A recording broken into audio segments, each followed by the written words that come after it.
الرحمن الرحيم. الحمد لله رب العالمين، والصلاة والسلام على خاتم الأنبياء والمرسلين.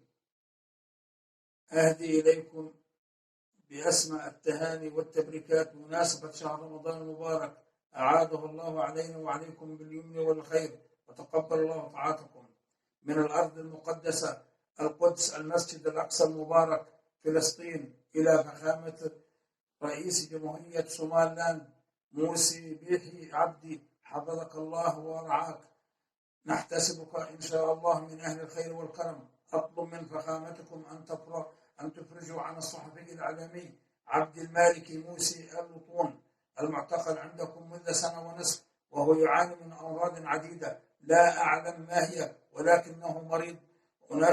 أناشد فخامتكم من هذه الأرض المقدسة أن تفرج وتطلق سراحه في هذا الشهر المبارك، ونعلم أنكم خير من نناشدكم، وهو عمل إن شاء الله نحتسبه لوجه الله ومن أجل الله.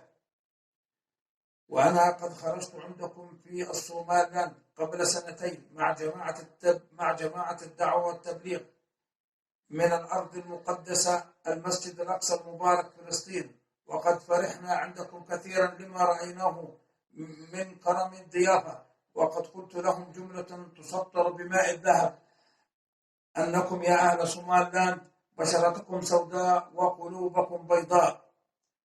وقد شهد أهل الصوماليلاند لهذا الصحفي أنه محبا لله والوطن، وزكوه بالخير ومخلصا لأبناء جلدته.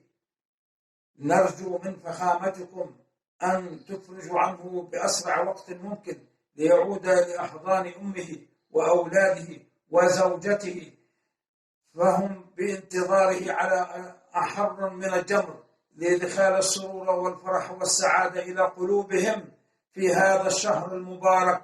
دمتم سندا للأمة والوطن، حفظكم الله ورعاكم، والسلام عليكم ورحمة الله وبركاته. وهذا سجل في يوم الاثنين في 4 من رمضان و27/4/2020.